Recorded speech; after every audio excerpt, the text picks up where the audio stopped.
एक पहिला सॅटेलाइट आपल्याकडे अग्निबाणावरनं लॉन्च झाला आणि तो एक ऐतिहासिक असा उपक्रम होता आणि त्या सॅटेलाइटचं नाव होतं विक्रम-1. म्हणजे इस्रोमधल्या अत्यंत की प्रोजेक्टवरच्या 120 तज्ञांनी राजीनामे दिले. 120 जणांनी परदेशात नोकऱ्या घेतलेल्या नाहीयेत, तर त्यांनी या भारतामधल्याच ज्या काही कंपन्या आहेत, त्या कंपन्यांमध्ये नोकऱ्या दिल्या.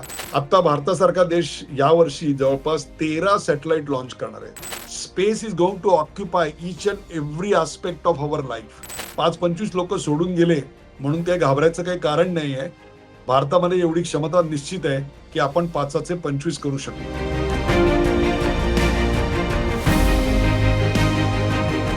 नमस्कार, द उदयनकर शो मध्ये आपल्या सगळ्यांचं मनपूर्वक स्वागत.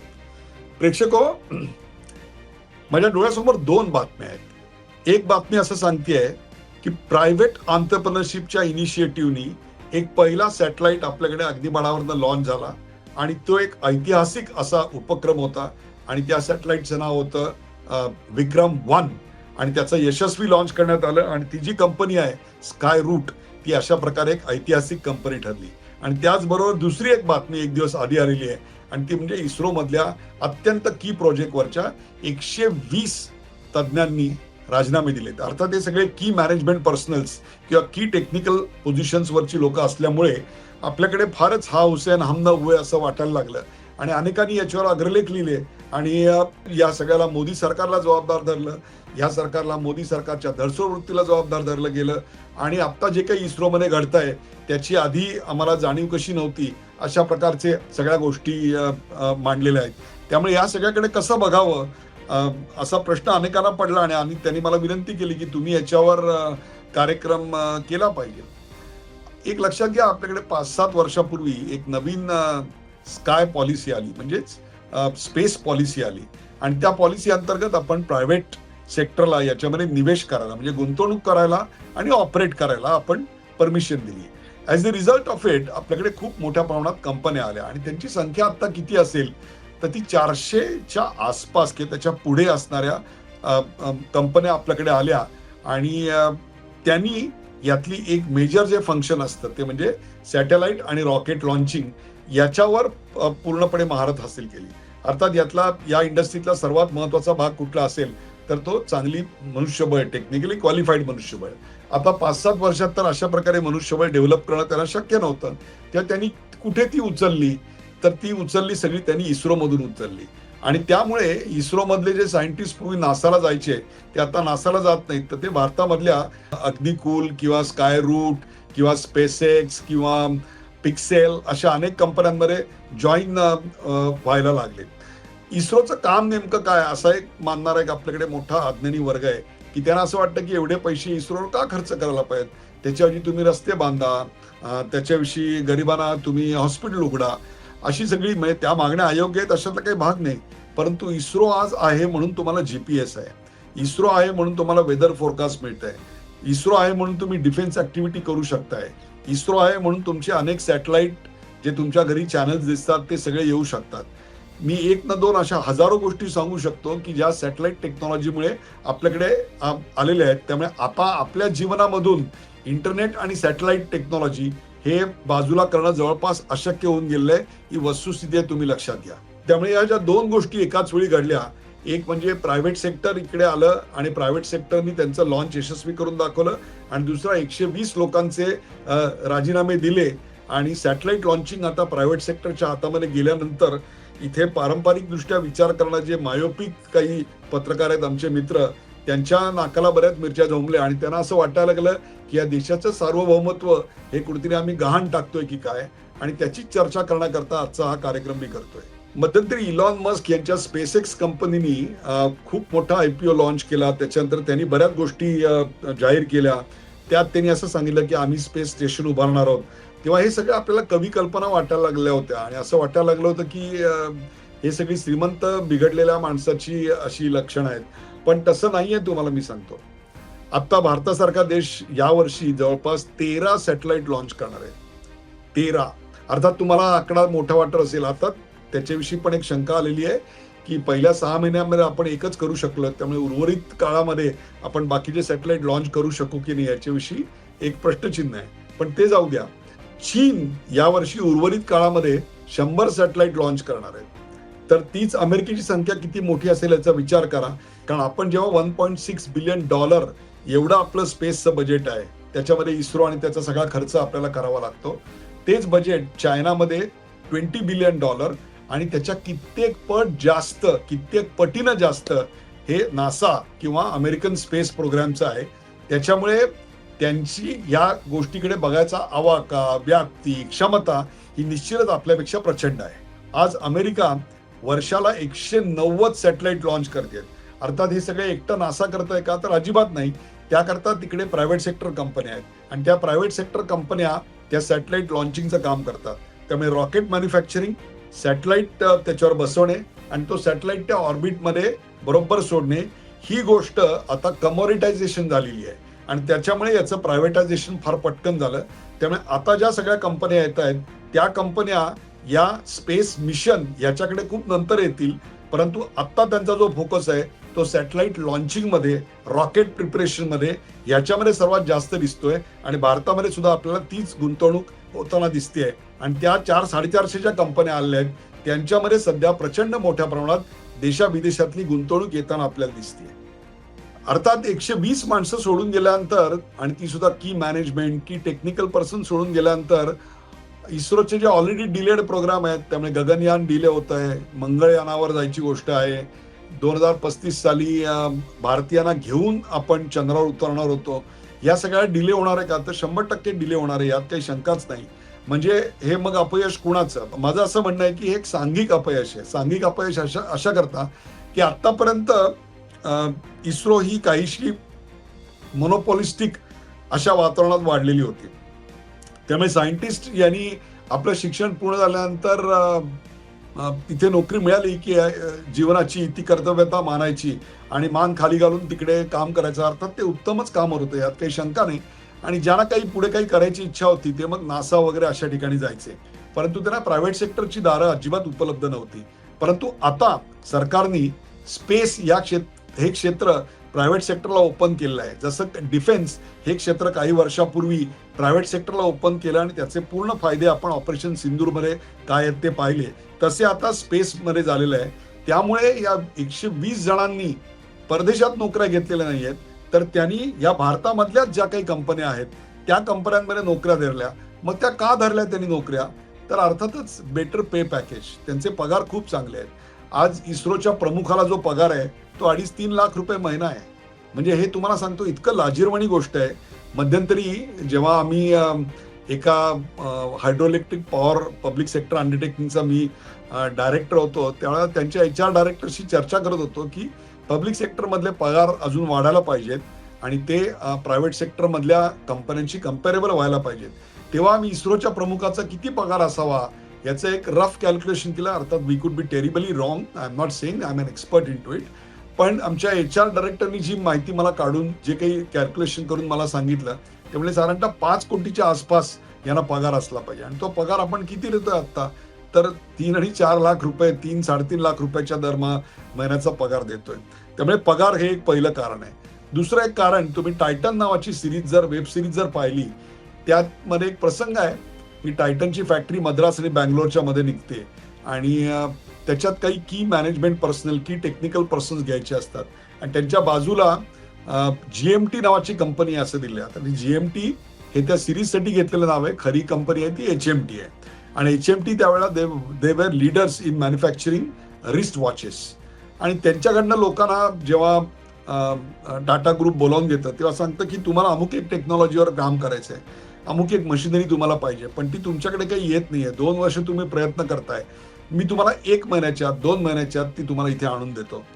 ते म्हटलं की जर 2 महिन्यात येत असेल तर आम्ही सगळेजण नोकरी सोडून यायला तयार होतो. आणि खरोखरच 2 महिन्यात ती टेक्नॉलॉजी येते, ती सगळी यंत्र उपकरणं येतात आणि त्याच्यावर काम करायला मिळणे हे भाग्य असल्यामुळे ते सायंटिस्ट GMT म्हणजेच HMT सोडून टायटनकडे येतात आणि टायटन नावाचा जो काही पुढे फार मोठा आपल्याकडे युनिट बनतं रिस्ट वॉच मॅन्युफॅक्चरिंगचं, टाटा ग्रुपचं, ते बनतं. याचं कारण काय होतं तर ती रेड टेपिझम आणि ब्युरोक्रॅटिक सेटअप आणि त्या ब्युरोक्रसीचं प्रत्येक गोष्टीमध्ये इंटरव्हेन्शन. आणि मला असं वाटतं की हे सुद्धा याला थोडंफार कारणीभूत आहे. तिसरं, इतक्या वर्षाच्या अनेक कंपन्यांचे CEO झाल्यानंतर मला एक लक्षात आलं की people don't leave organisations, they leave their bosses.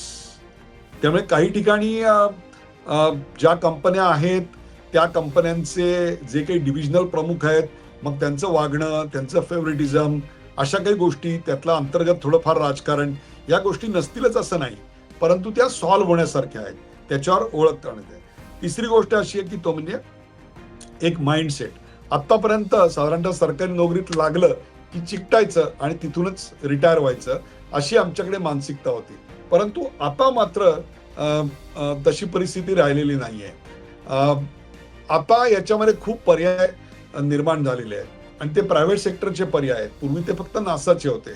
त्यामुळे आता जी मंडळी आहेत ती इस्रो सोडून या प्रायव्हेट सेक्टर कंपन्यांमध्ये जात आहेत. तेव्हा याची तयारी ठेवली पाहिजे. हेच पूर्वी आयटी इंडस्ट्रीत मी पूर्ण वेळ पाहिलेलं आहे. 30% ॲट्रिशन, 30% लोक सोडून जाणं इज व्हेरी कॉमन. मी ज्या बीपीओ सेक्टरमध्ये सीईओ होतो ती तर मोस्ट कॉम्पिटिटिव्ह होती. रात्री जेवायला 1:30-2 वाजता नाईट शिफ्टला लोक बाहेर पडली समजा, तर त्यांना यायला अर्धा तास उशीर झाला समजा, तर समजून घ्यायचं की खाली त्यांना पोच केलंय. म्हणजे दुसरी जी कॉम्पिटिशनची कंपनी आहे ते गाड्या घेऊन यायची आणि त्यांना आपल्याकडे भरून निघून घेऊन जायचे आणि तुमची इकडे प्रोसेस वरती अर्धवट असायची. अशा स्ट्रेस खाली आणि प्रेशर खाली आणि दर आठवड्याला आपला पगार ही आपली कंपनी देत नाहीये. आपला पगार ही आपलं काम देत आहे, आपला आउटपुट देत आहे. आपला बॉस आपल्याला पगार देत नाही, तर आपल्या बॉसचा आणि आपला पगार हा आपला ग्राहक देत असतो आणि आपलं काम देत असतं. ही जी कॉम्पिटिटिव्ह स्पिरिट आहे ती स्पिरिट आता इस्रोमध्ये इतक्या वर्षाच्या काळात कुठेतरी लुप्त झाली होती. ती आता पुन्हा आणायची कॉम्पिटिटिव्ह स्पिरिटची गरज आहे. हे जसं प्रायव्हेट सेक्टरचं एक टेन्शन घेऊन आम्ही जगत होतो आणि टीम एक एक माणूस गोळा करून तो चिकटवून ठेवण्याकरता प्रयत्न करत होतो, तसं आता इथे इस्रोमध्ये करावं लागणार आहे. आणि तेच सरकारने आता केलेलं आहे की जर कोणाला राजीनामा द्यायचा असेल तर त्याला संपूर्ण नोटीस पिरियड सर्व्ह करावा लागेल आणि त्याचा राजीनामा मंजूर करायचा जे काही अधिकार होते ते आता सरकारने एस्कलेट केलेत, म्हणजे त्याच्यावरती नेलेले आहेत. याच्यावरून सरकारला याचं गांभीर्य कळलेलं आहे. तिसरी एक गोष्ट म्हणजे 14,000 लोक इस्रोमध्ये काम करतात आणि आता ज्या सँक्शन पोस्ट आहेत त्या 18,000 आहेत आणि त्याच्यामध्ये एकूण काहीतरी 2,500-3,000 इतक्या जागा आता तिकडे व्हेकंट आहेत. मग त्या जागा आता भरण्याच्या दृष्टिकोनातून सरकारनं ताबडतोब पावलं उचलली पाहिजे. आणि मगाशी मी सांगितलं की आपलं बजेट किती कमी आहे, तर आपण $1.6 बिलियन, चायना आहे ते $20 बिलियन आणि अमेरिका आपल्या कित्येक पट जास्त. त्यामुळे आता या R&D सेक्टरमध्ये आपल्याकडे पैसे जास्त आले पाहिजेत. रिसर्च, सायन्स, टेक्नॉलॉजी याच्यात पैसे जास्त आले पाहिजेत. त्याशिवाय इथे तुम्हाला टॅलेंट टिकवून ठेवता येणार नाहीये. दुसरी आणखीन एक महत्वाची गोष्ट, ते वेळेवर आले पाहिजेत. बैल गेला आणि झोपा केला असं करून चालणार नाहीये. लोकांनी सोडायला सुरुवात केल्यानंतर आम्ही पगार वाढवतो, यापेक्षा लोकांनी सोडून जाऊ नये म्हणून पगार वाढवतो, हे जास्त महत्वाचं आहे. दुसरी गोष्ट, पूर्वी IIT पास आउट ना इस्रो हा एक पर्याय होता. जसा आम्ही नेहमी म्हणायचो की NHPC, NTPC या कंपन्यांचे जिथे आम्ही संचालक होतो, पूर्वीच्या काळी IIT मधल्या इंजिनियर्सना या कंपन्यांचं खूप मोठं आकर्षण होतं.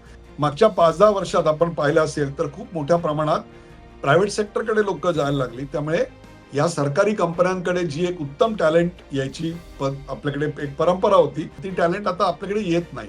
याचा अर्थ टॅलेंट नाही आहे का, तर तुम्ही रिजनल इंजिनिअरिंग कॉलेजेसमध्ये जा, तुम्हाला तेवढीच आणि भरपूर आणि उत्तम टॅलेंट मिळते. त्याचबरोबर अक्रॉस द डिसिप्लिन तुम्हाला टॅलेंट घेता आली पाहिजे. प्रत्येक वेळी आयटी कंपनीचा जो हेड आहे तो आयटी कंपनीतच आला पाहिजे असं नाही, तो टायर कंपनीतून पण येऊ शकतो. बीपीओ कंपनीचा हेड एखाद्या कन्झ्युमर प्रोडक्ट कंपनीत येऊ शकतो. He should be a good leader and CEO material.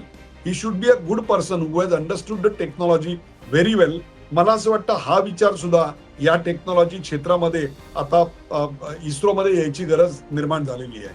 एक लक्षात घ्या की या इंडस्ट्रीचं स्ट्रक्चर बदलत आहे.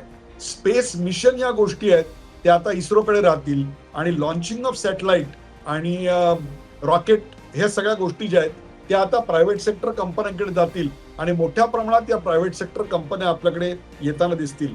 आज तुम्हाला या प्रायव्हेट सेक्टर कंपन्या ज्या दिसत आहेत ना, त्यांची संख्या जरी तुम्हाला इथे 300-400 असली तरी 2030 सालापर्यंत जवळपास 1000 कंपन्या येतील आणि त्याच्यात $600 मिलियन ही ऑलरेडी आता गुंतवणूक झाली आहे. त्यापेक्षा जास्त गुंतवणूक तुम्हाला इथे झालेली दिसतील. याच्यावरून हे क्षेत्र आता किती कॉम्पिटिटिव्ह होत चाललंय आणि प्रायव्हेटाईज होत चाललंय आणि हे स्वीकारूनच आपल्याला यापुढे इस्रो चालवावी लागणार आहे. अनेकांनी अशा सूचना केलेल्या आहेत की इकडे बॉन्ड लिहून द्यावेत लोकांकडनं वगैरे. तुम्हाला सांगतो असे बॉन्ड लिहून देऊन काही फार फरक पडत नाही. त्या बॉन्डला कोर्टामध्ये काही फार व्हॅलिडिटी असते असं नाही. अर्थात काही टेक्निकल नॉलेजच्या बाबतीत काही गोष्टी असू शकतात, परंतु या सगळ्यापेक्षा एक चांगलं एन्व्हायरमेंट आणि परफॉर्मन्स बेस्ड इन्सेंटिव्ह प्रोग्राम याच्यातनं टॅलेंट रिटेन होऊ शकते. दुसरी गोष्ट अशी आहे की इस्रोनी एक मानसिकता बदलायला हवी की we have the monopoly over the talent. असं नाही आहे. टॅलेंट दुसऱ्या कंपन्यात नाही आहे. उद्या तुमच्याकडचं एन्व्हायरमेंट आणि पगार चांगले झाले तर कदाचित प्रायव्हेट सेक्टरमधनं उद्या तुमच्याकडे पुन्हा एक्झोडस चालू होईल आणि तिथून इन्फ्लो चालू होईल. त्यामुळे आपण आता स्वतःला काळानुसार ट्रिम अँड स्लिम करणे आणि त्यानुसार आपल्या कंपनीचं स्ट्रक्चर बनवणे आणि तसं अप्रुव्हल मेकॅनिझम आणि elimination of any politics to be there, हेच आता काळाची गरज निर्माण झालेली आहे. दुसरी गोष्ट म्हणजे या सायंटिस्टना आणखीन काय हवं असतं. वर्षानुवर्ष जर तुम्ही एकाच प्रोजेक्टवर आणि एकाच गोष्टीवर जर काम करायला सांगितलं तर मग काही काळाने एक बोर्डम सेट होतं. त्यांना काहीतरी वैविध्य कामामध्ये हवं असतं, काही नवीन नवीन चॅलेंजेस हवी असतात आणि त्याच्यामुळे त्यांना त्यांच्या प्रकारे एक प्रकारचं जॉब किंवा टेक्निकल रोटेशन ह्या गोष्टी जाणीवपूर्वक ज्या कंपन्यांमध्ये केल्या जातात त्या इस्रोमध्ये इथे पुन्हा इंट्रोड्यूस करायची गरज आता आलेली आहे मला असं वाटतं. एकूणच आपल्या जीवनामध्ये सायन्स अँड टेक्नॉलॉजीला आपण कमी महत्त्व देतो. शाळेय जीवनामध्ये सुद्धा सायन्स अँड टेक्नॉलॉजीला आपल्याकडे महत्त्व कमी देतो. एखादा जर award winning Shanti Swarup Bhatnagar scientist जर चालला असेल तर त्याला कोणी ओळखत नाही, पण एखादा थुमरट IPL मध्ये एखादी सामना गाजवलेला खेळाडू असतो त्याला मात्र आम्ही जरूर ओळखतो. दिस हॅज टू चेंज. आतापर्यंत हे सगळं चाललं होतं, याचा अर्थ क्रिकेटपटूला महत्त्व कमी आहे असं मी अजिबात म्हणत नाहीये, परंतु सायंटिस्टना जे महत्त्व आपण द्यायला पाहिजे सायन्स अँड टेक्नॉलॉजीला ते आपण देत नाही आहोत याची जाणीव मात्र मी इथे करून देऊ इच्छितो. या देशाला जर खरोखरच स्पेसमध्ये प्रगती करायची असेल ना तर एका इस्रोवर आपल्या थांबून चालणार नाही. आपल्याला 100 इस्रो उभ्या कराव्या लागतील आणि या इंडस्ट्रीचं व्याप्ती त्याची गरज इतकी जबरदस्त वाढते आहे. या पुढच्या काळामध्ये तुम्हाला मी आत्ता सांगतो, आत्ता जर 1 किलो सॅटेलाइट तुम्हाला स्पेसमध्ये लॉन्च करायचा असेल तर साधारणतः $55,000 इतका खर्च येतो. हे 10 वर्षापूर्वी व्हायचं, परंतु आता तोच खर्च $55,000 वरनं अवघ्या 3,000वर आलाय आणि पुढच्या 10 वर्षामध्ये 5 वर्षामध्ये तो खर्च जवळपास $300 आणि किंवा त्याच्यानंतर त्याच्याही पेक्षा खाली येणार आहे. मग तुम्हाला सांगतो मुंबई लंडन बिझनेस क्लासचं जेवढं तिकीट आहे ना किंवा मुंबई आणखीन असं एखादं बिझनेस क्लासचं तिकीट आहे तेवढ्या याच्यात तुम्ही जवळच्या एखाद्या स्पेस स्टेशनवर जाऊ शकता. ही वस्तुस्थिती आहे. त्यामुळे man is not going to be a single planet animal. The man is going to be a multi planet person. हे 2035 नंतर सहज आपल्याकडे शक्य होईल आणि जशी एअरपोर्ट्स आपल्याकडे निघाले आहेत अजून एक 20-1 वर्षात मला असं वाटतं तेवढी आपल्याकडे सॅटेलाइट लॉन्चिंग स्टेशन तयार होतील. आणि कुठे जात आहे विकेंडला तर वीकडे जे असतील ते स्पेसमध्ये कुठल्या तरी एखाद्या स्पेस मिशनवर प्लॅटफॉर्मवर काम करायचं आणि विकेंडला घरी येऊन जायचं.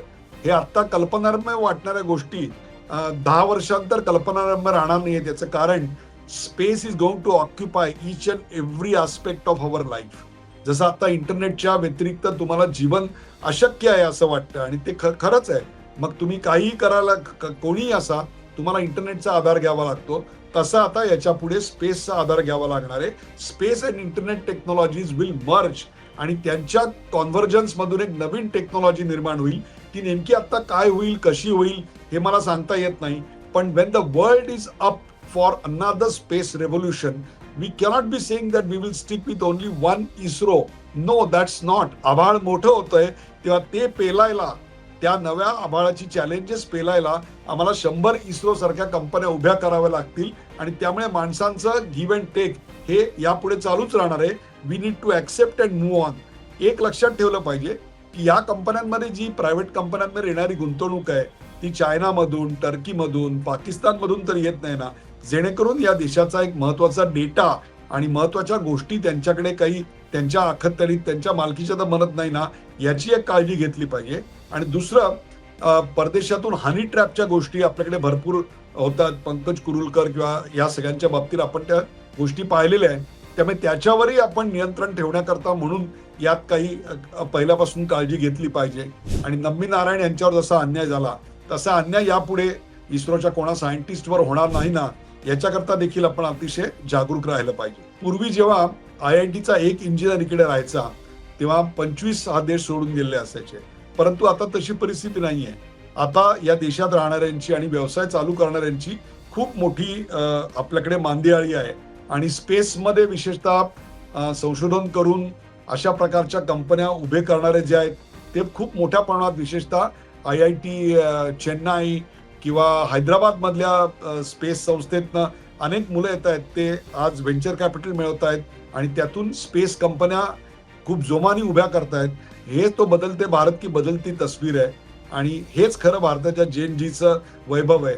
आज ज्या कंपनीने विक्रम-1 हे सॅटेलाइट लॉन्च केलं, विक्रम हे नाव ठेवलं, याचं मला खूप आनंद होतो. याचं कारण विक्रम साराभाईंनी या क्षेत्राची मुहूर्तमेढ आपल्याकडे रोवलेली होती आणि त्यांच्या कंपनीचा ॲव्हरेज एज जे आहे ते सरासरी वय 28 इतकं लहान आहे. इतक्या लहान वयात हे सगळं पेलणं याला खूप महत्व आहे. मी तुम्हाला सांगतो. मग ही जी सगळी मंडळी सोडून जाते याच्याकडे कसं बघायचं, तर मला असं वाटतं की याच्यासाठी इस्रो तयार नव्हतं सक्सेशन प्लॅनिंगसाठी, त्यामुळे तो धक्का आपल्याला बसलेला आहे. परंतु आता यापुढे त्यांना they will have to build redundancies, they will have to do the succession planning. प्रत्येक रोलला एक ऑल्टरनेट उभा करावा लागेल आणि भारतामध्ये इतकी टॅलेंट आहे तुम्हाला मी सांगतो. आता ही जी 120 लोक सोडून गेली आहेत, तो धक्का काही काळ नक्कीच जाणवणार आहे. ती प्रोजेक्ट काही काळ डिले होतील याच्यातही काही शंका नाही, परंतु लवकरच ती गॅप या देशातली टॅलेंट भरून काढतील याविषयी माझ्याकडे कुठल्याही प्रकारची माझ्या मनामध्ये शंका नाहीये. भारतातल्या स्पेस कंपन्यांमध्ये जवळपास $650 बिलियन एवढी इन्व्हेस्टमेंट पुढच्या काळात येणार आहे. याच्यावरून या क्षेत्रातली क्षमता काय आहे ते आपल्या लक्षात येईल. अजून आपल्याला स्पेसमध्ये आपण काय काय करू शकतो हे लक्षात आलेलं नाहीये. अनेक फार्मा कंपन्यांचे R&Dचे प्रोजेक्ट जे आहेत रिसर्च अँड डेव्हलपमेंटचे, ते स्पेसमध्ये अतिशय उत्तम होऊ शकतात असं लक्षात आलेलं आहे. दुसरी गोष्ट म्हणजे ऊर्जेचे काही प्रश्न आहेत ते सोडवता येतात, काही मिनरल शॉर्टेजचे प्रश्न आहेत ते सोडवता येतात. त्याचबरोबर काही क्रिटिकल अशा प्रकारची एक्सपेरिमेंट्स आहेत, ती एक्सपेरिमेंट्स इकडे होऊ शकतात. त्यामुळे आत्ता ही पहाट सुद्धा नाही आहे अजून स्पेस टेक्नॉलॉजीची. आणि त्यातल्या जर स्पर्धेला आपण असे घाबरायला लागलो आणि माणसं सोडून गेली म्हणून चिंतेत व्हायला लागलो आणि चुकीचे मराठी माणसापर्यंत अग्रलेख जायला लागले, तर ती चिंतेची बाब आहे. आपण आतापर्यंत लोकल होतो, आपण आता ग्लोबल झालेलो आहोत. त्यामुळे ग्लोबल कॉम्पिटिशन आणि ग्लोबल चॅलेंजेस आपल्याला स्वीकारूनच पुढे जावं लागणार आहे. मी या विक्रम-1चं एक सॅटेलाइट यशस्वी झालं असं म्हणणार नाही, तर मला असं वाटतं की असे हजारो विक्रम सॅटेलाइट लॉन्च करायची क्षमता आपल्यामध्ये आहे. पण ही क्षमता डेव्हलप करताना एक लक्षात ठेवलं पाहिजे आणि गावागावांमध्ये खरं तर या विक्रम-1चा सेलिब्रेशन शाळांमध्ये व्हायला पाहिजे. आणि मुलांना एक निश्चित सांगितलं पाहिजे की अरे बाबा लक्षात घ्या, एक विक्रम जेव्हा वर जाताना तेव्हा 10 चक्रम आधी फेल गेलेले असतात. त्यामुळे we must learn to celebrate our failure also. आणि एक सुंदर फेलची व्याख्या मला डॉक्टर माशेलकरांनी सांगितली होती आणि ती माझ्या आयुष्यभर लक्षात राहिली. And that's a guiding principle for anyone. And fail म्हणजे FAILचा अर्थ आहे फर्स्ट अटेम्प्ट इन लर्निंग. त्यामुळे या सगळ्यातनं आपण काहीतरी शिकत असतो. इस्रो सुद्धा या धक्क्यातनं नक्कीच काहीतरी शिकेल आणि त्यातून चांगलं काहीतरी निर्माण होईल. कारण हजारो शक्यता असलेल्या क्षेत्रात आपण हे काम करतोय. त्यामुळे आज जसं इंटरनेट अतिशय कॉमन आहे, एअरपोर्ट हा अतिशय कॉमन व्हायला लागलाय, तसा 2035-2040 पर्यंत having satellite station and other things is going to be very common. शेवटी मी एकच वाक्य म्हणेन की स्वातंत्र्यपूर्व काळामध्ये स्वातंत्र्याच्या लढ्याच्या वेळेला लोकमान्य टिळकांनी एक घोषणा दिली होती आणि ती म्हणजे स्वराज्य हा माझा जन्मसिद्ध अधिकार आहे आणि तो मी मिळवणारच. तसं आता जेव्हा 22व्या शतकाला फक्त 74 वर्ष उरलेली आहेत, त्यावेळेला एक नवीन घोषणा आहे आणि ती घोषणा एम्पॉवरमेंटची आहे. आणि ती घोषणा असं सांगते की अवकाश हा माझा जन्मसिद्ध अधिकार आहे आणि तो मी मिळवणारच. असं सांगणारे शेकडो भारतीय आता पुढे येत आहेत. चला त्यांचं स्वागत करूया. आज एक विक्रम हे पहिलं पाऊल अवकाशात आपण टाकलंय. अशी आपली हजारो पावलं पडतील. त्यामुळे 5-25 लोक सोडून गेले म्हणून काही घाबरायचं काही कारण नाही आहे. भारतामध्ये एवढी क्षमता निश्चित आहे की आपण 5चे 25 करू शकू. धन्यवाद. हा कार्यक्रम आपल्याला कसा वाटला ते आम्हाला जरूर सांगा. अशा प्रकारचे नवनवीन विषय घेण्यासाठी आम्हाला प्रेरित करा, शेअर करा, सबस्क्राईब करा, लाईक करा, पाहायला विसरू नका द उदय निरगुडकर शो.